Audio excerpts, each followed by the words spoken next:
안녕하세요. 뚝설 라디오입니다. 오늘 사연은 너무도 기막히면서 슬픈 사연이네요. 그럼 바로 시작해보겠습니다. 안녕하세요. 저는 이제 환갑을 앞둔 평범한 여자입니다.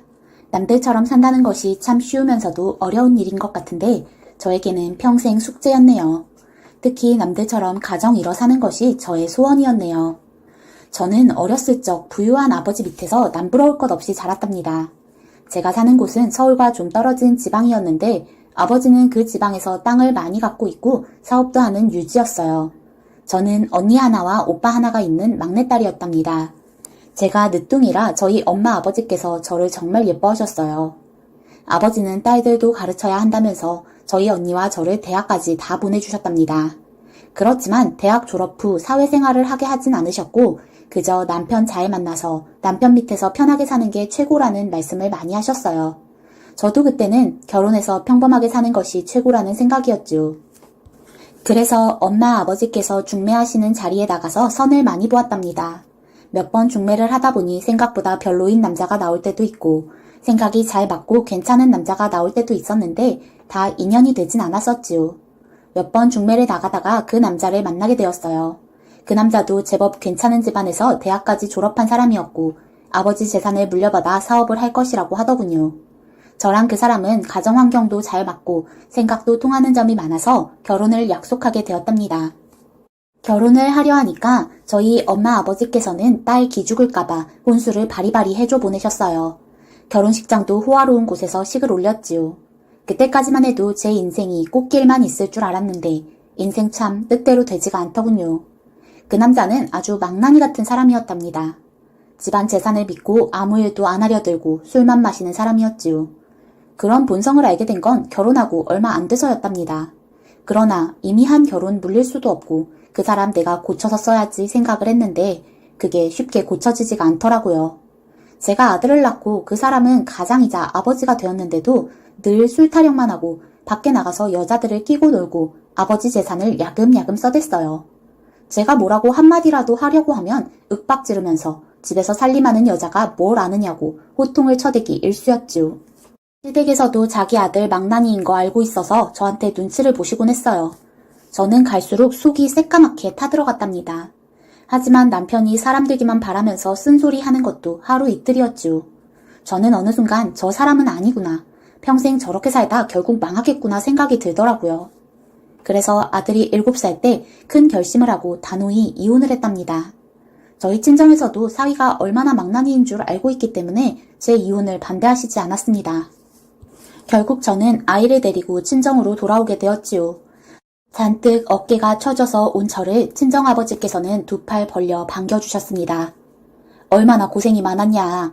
그래, 잘 결정했다. 내가 이만큼 살아보니 사람 고쳐 쓰는 거 보통 일 아니더라. 훌훌 털어버리고 너 혼자 아이 잘 키우며 사는 것도 괜찮다. 우리 걱정은 하지 말아라. 친정아버지의 따뜻한 말에 저는 눈물이 왈칵 솟았습니다. 저도 아들을 잘 키워내서 좋은 부모가 되어야겠다. 그 생각뿐이었지요. 그렇게 전 남편과는 아예 연락을 끊고 살았고 저 혼자 친정 도움 받아가며 아이를 키우면서 살았습니다. 아들은 얌전하고 조용한 성격이고 자기 할 일 알아서 잘하는 아이라 제가 특별히 고생한 것은 없었어요. 학교 다닐 때도 제 할 일 알아서 잘하고 전문대학 졸업하고 무난히 직장 취직하고 그냥저냥 살더라고요. 그 사이 저희 부모님께서는 돌아가시고 제게 꽤 많은 유산을 남겨주셨어요. 언니, 오빠 저 셋이서 공평하게 물려받았지요. 허튼 데 쓰지 말고 우리 부모님께 감사드리며 살자고 저희 형제끼리 얘기하곤 했답니다. 사실 저는 공공연히 그런 얘기를 남에게 하진 않았답니다. 제가 유산이 좀 있는 걸 알면 들러붙을까봐 그저 저 생활하는데 조금씩 쓰고 아들에게나 조금씩 쓰면서 아끼면서 재산 보전하면서 살았더랬죠. 그렇게만 살았어도 좋았을 것을. 50대가 되어 저는 마음이 맞는 남자를 만나게 되었답니다. 그 남자는 제가 집을 얻을 때 도움을 준 공인중개사였는데 처음부터 제게 아주 잘해주고 제가 남편이 없이 혼자 산다고 하니까 자기도 똑같은 처지라고 하더라고요. 우리 마누라 10년 전에 죽었어요. 아이들이 사춘기 때였는데 저 혼자 키우느라고 엄청 고생했지요. 그때까지만 해도 특별한 사이는 아니었고 그저 얘기가 잘 통하는 상대라고 생각만 했는데 어느 날 그 사람이 진지하게 만나보는 건 어떠냐는 겁니다. 저는 망설였어요. 50대나 되어서 무슨 주책일까 싶기도 하고 자식 보기에도 부끄럽고요. 하지만 그 사람이 마음에 들긴 했답니다. 전 남편에게는 없는 착실함, 성실함, 순박함 그런 것들이 마음에 쏙 들었어요. 저에게 워낙 잘해주기도 했고요. 저에게 돌진하는 그 사람에게 저의 마음도 흔들리기 시작했답니다. 그래도 50대에 뭘 할 건 아니고 그냥 가끔 만나서 여행이나 다니고 영화나 보러 가고 그렇게 친구처럼 지내려고 했는데 50대여도 남녀는 남녀더군요. 저는 그 사람을 만난 지 반년 정도 지나니 깊은 정이 생겼습니다. 그 사람 역시 마찬가지였고요. 그때까지는 아들 몰래 만났는데 어느 날 아들이 저에게 그러더라고요. 엄마, 만나는 아저씨 있죠? 어? 어떻게 알았니? 그냥 느낌이 그래서요. 잘해보세요. 엄마 혼자 외롭게 살았잖아요. 나는 신경 쓰지 마세요. 아들이 그렇게 말하니 참 부끄럽더라고요. 그래서 그냥 엄마가 알아서 하겠다고 하고 얼버무렸었죠. 그날은 그 사람이랑 한적한 시외로 나가서 오리구이를 먹기로 했었는데 오리구이를 먹고 나서 카페에 가서 커피를 마시다 그 사람이 덜컥 저에게 이렇게 말하더군요. 우리 결혼합시다. 물론 그 사람이 틈틈이 결혼 얘기를 하긴 했지만 그렇게 진지하게 말한 것은 처음이었어요. 당황한 제가 대답했습니다. 그쪽도 아이들이 있고 나도 그렇고요. 아이들 보기 부끄러워서 어떻게 결혼을. 그냥 이렇게 가끔 만나는 것도 나쁘지 않잖아요. 그러니까 그 남자는 아주 진지한 표정으로 제게 말했어요. 저번에 당신이 그랬잖아요. 언제나 남들 같은 가정을 일구고 싶다고요. 듬직한 남편, 성실한 남편을 만나서 살아보고 싶다고요.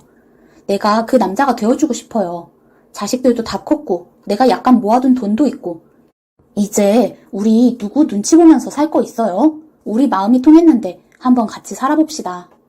그 남자의 진지한 말에 저는 한번 생각해 보겠다고 했어요. 그날 아들에게 고민 끝에 상의를 했더니 아들이 자긴 상관없이 엄마 뜻대로 하라는 것입니다. 어차피 아들은 지방에서 일을 하게 되어서 집에도 가끔 오니 그 사람이랑 자주 볼 것도 아니고 자기는 이제 다 컸으니 신경 쓰지 말고 엄마 좋은 대로 하라고 하더라고요. 저는 아주 오랜 고심 끝에 그 남자랑 결혼하기로 결심했어요. 사실 제 안에는 늘 갈증이 있었답니다. 남편에 대한 갈증이요. 정상적인 남편을 만나 살아보고 싶다는 생각이 있었지요. 그래서 그 사람의 청혼을 받아들이고 결혼을 하게 되었습니다. 양가 가족들 모임으로 결혼식을 간단히 대체했어요. 자식들도 제 아이와 비슷한 또래인데 순하고 착해 보이더라고요. 다만 제 아이는 대학을 나와 지방에 직장을 잡아 자취를 하지만 그 집 아이들은 아직 집에서 대학을 다니는지라 또 자취를 원하지도 않아서 얼마간은 저와 같이 살아야 하는 사정이었어요. 다 큰 아이들과 부대끼며 적응해 나가는 게 쉽지 않을 것 같았지만 그래도 아이들이 워낙 순해 보이니 제가 잘해주면 서로 좋은 관계가 될 것이라 생각했습니다. 그렇게 간단히 밥을 먹고 결혼식을 대체하고 저희는 혼인신고를 정식으로 했습니다. 구청에 가서 혼인신고하는데 참 감개무량하더군요. 이게 잘하는 짓인가 싶은 생각도 없지는 않았지만 그래도 결정했으니 남편과 아이들에게 잘하고 예쁘고 좋은 가정 꾸려야겠다 생각했습니다. 그리고 남편과 살고 나서 아주 행복했답니다. 남편은 부동산 쉬는 날이면 제게 요리를 해주고 저랑 같이 꼬박꼬박 놀러가고 아이들도 서먹하긴 했지만 저를 어머니라고 부르면서 예의 있게 대해줬어요. 이런 게 진짜 가정이구나 싶더라고요. 이게 제가 바랬던 가정이고 남편의 모습이었어요.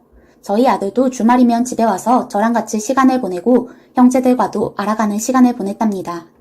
피가 섞이진 않아서 어색한 것은 있었지만 나이가 비슷하니 통하는 부분들이 꽤 있는 것 같더라고요. 저희 아들이 제일 나이가 많아서 동생들에게 사회생활 조언도 해주고 같이 책도 사러 서점도 가고 술도 마시는 등 친하게 지내려고 하더라고요. 그때까지만 해도 아무 걱정도 없었습니다. 그런데 행복이 오래가지 못했습니다. 남편과 결혼하고 1년 후 남편은 어느 날 몸이 안 좋다고 하더라고요. 그냥 너무 부동산 일에 과로를 했나 해서 쉬라고 하고 저는 집안일을 하고 있었지요. 방에서 쉬고 있던 남편을 들여다보러 갔는데 남편이 잔뜩 구토를 해놓고 정신을 잃고 기절해 있었습니다. 저는 너무 놀라서 바로 119에 신고했고 앰뷸런스가 바로 왔습니다. 그리고 며칠 후 남편은 하늘나라로 떠나고 말았습니다. 사인은 뇌출혈이었습니다.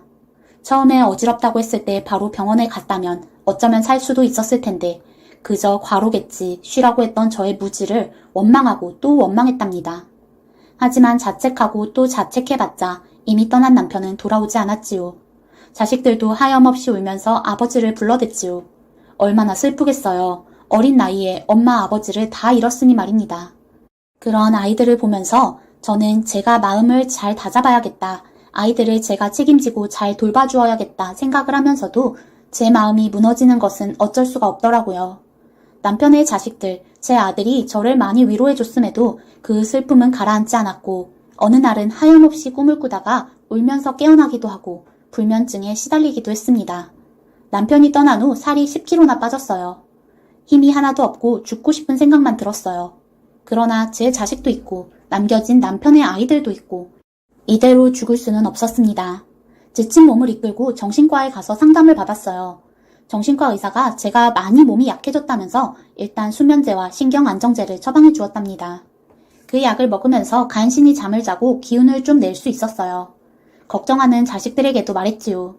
병원도 다니고 수면제도 처방받아 먹으니까 걱정 말어라. 곧 나을 거야. 걱정 마. 알았지? 지방에 있는 저희 애하고도 수시로 전화하면서 지냈지요. 아들은 제 걱정뿐이었어요. 그래서 제가 더욱 기운을 내야 한다는 생각이었습니다. 그날도 저는 저녁을 먹고 저녁 약을 복용하고 일찍 잠에 들었답니다. 수면제를 먹으면 그래도 잠을 잘 수 있어 다행이었죠. 남편이 죽고 나서 잠에서 깨는 일이 정말 많았는데 수면제를 복용하니 깨지 않고 아침까지 쭉 잘 수 있더라고요. 그날 아주 신기한 꿈을 꿨답니다. 돌아가신 저희 아버지도 꿈에 보이고 엄마도 보이고 뭐어라 저에게 얘기를 하시는데 들리진 않고 꿈에서 하염없이 헤매다가 땀을 뻘뻘 흘리면서 깨어났어요. 꿈이 하도 뒤숭숭해서 쉽사리 잠에 못 들고 물이라도 마셔야겠다 생각하고 부엌으로 나가려는데 두런두런 말소리가 들렸습니다. 그 말소리는 남편의 아들과 딸 목소리였어요. 지들끼리 상의할 일이 있나 하고 제가 방해가 될 것 같아 가만히 멈춰섰는데 어느 순간 저는 귀가 번쩍 뜨였답니다. 그 내용은 너무도 충격적이었습니다. 그 여자 안 깨겠지? 수면제 먹고 잤으니까. 응, 수면제 먹으면 누가 잡아가도 모르게 자더라고. 그나저나 오빠, 저 여자 언제 보낼 거야? 저 여자 보낸다는 말이 뭔가 이상해서 저는 돌처럼 멈춰서서 얘기를 들었습니다. 내일이면 돼. 다 처리해놨어. 아, 꼴보기 싫어 죽겠어. 저는 심장이 두근거리기 시작했어요. 도대체 무슨 영문인지 알 수는 없었지만 그 여자라는 것이 저를 말하는 것은 분명한 것 같았습니다. 평소에 어머니 어머니 하고 저를 따르던 아이들이 도대체 무슨 말을 하는 건지 너무도 무서웠습니다. 그래도 다행이지 뭐야. 아빠 돌아가시고 수면제 복용하는 바람에 정신병원에 쉽게 넣을 수 있게 되었잖아. 딸의 말에 아들이 킬킬거리면서 대답하더군요. 응, 이미 약 복용하고 있으니까 정신병원에 넣어도 아무도 뭐라고 할 수 없어. 우리가 가만히 있으면 아버지 재산 다 저 여자 몫인데 말도 안 되지. 내일 바로 앰뷸런스 와서 실려보내기로 했어. 정신병원 들여만 보내면 아예 미쳐버렸다고 진단받아서 아버지 재산 한 푼도 못 가게 할 수 있어. 저는 그 말에 온몸이 사시나무 떨리듯 떨렸습니다. 아들과 딸이 헤헤거리면서 웃고 있는데 저는 숨소리마저 죽이고 조용히 방으로 들어가 지갑과 핸드폰만을 챙겨서 집 밖으로 나왔습니다. 그리고 정신없이 뛰어서 큰 길로 나와 택시를 잡았어요. 택시를 잡고 무작정 지방으로 당장 가야 한다고 했습니다. 저희 친아들이 있는 지방이요. 택시기사는 영문을 몰라 하면서 무슨 말이냐고 하더라고요. 저희 아들이 지방에 있어서 당장 급한 일이 있어서 보러 가야 해요. 당장 가주세요. 어서요. 제가 일단 지갑에서 더듬더듬 돈을 꺼내서 기사에게 쥐어줬어요. 현금으로 50만 원을 덜컥 주니 기사가 얼른 방향을 틀어 고속도로를 달렸습니다. 그리고 저는 정신없이 밤길을 헤쳐 아들이 있는 지방으로 내려갔습니다. 마치 뒤에서 남편의 아이들이 따라오는 듯 무섭더군요. 차에 앉아 몇 번이나 뒤를 돌아봤는지 모릅니다. 어두컴컴한 터널과 산길을 지나는데 얼마나 으스스하고 무섭던지요. 그래도 2시간 반 정도 달려서 아들의 집에 도착할 수 있었습니다. 저는 지갑에 있는 나머지 돈을 탈탈 털어 기사를 주고 아들의 원룸벨을 마구 눌렀습니다. 그리고 아들이 나와서 혼비백산하고 놀라더라고요. 잠옷 차림에 제가 왔으니 얼마나 놀랬겠어요. 저는 아들을 붙잡고 울면서 모든 일을 털어놓았습니다. 아들 역시 기절할 듯이 놀라더라고요. 하지만 제가 일단 피신을 했으니 다행이라고 했습니다. 전 사실 남편이 죽었을 때 남편 자식들이 너무도 저를 극진히 모셨기에 제가 가진 재산을 모두 나눠주고 정말 친자식처럼 의지하며 살 생각도 있었어요. 하지만 전부 무산되고 말았죠. 그날부터 아들은 변호사를 선임해서 모든 일을 상의하기 시작했어요. 유산 관련 문제부터 시작해서 남편의 자식들이 공모해서 저를 정신병원에 넣으려고 시도했다는 것에 대해 법적으로 처벌받아야 한다고 단호하게 그러더라고요. 저 역시 동의했고요. 저는 지금 긴 싸움 중이랍니다. 남편의 자식들이 처벌받을 수 있을지 어떨지는 잘 모르겠어요. 단순히 상의를 한 내용을 가지고는 처벌이 안 된다는 말도 있고, 그래서 저도 잘은 모르겠지만 어쨌든 법적 처벌이 아니더라도 그런 끔찍한 계획을 세웠던 죄는 언젠가 분명히 받을 거라 생각합니다. 제 어리석은 판단으로 결혼했던 것 지금은 후회하고 있어요. 이미 지난 일이니 잊어버리려고 합니다. 하지만 앞으로는 절대 제 아들 외에는 아무도 믿지 않고 조심스럽게 살아가려고 합니다. 시청해주셔서 감사합니다. 지금까지 톡설 라디오였습니다.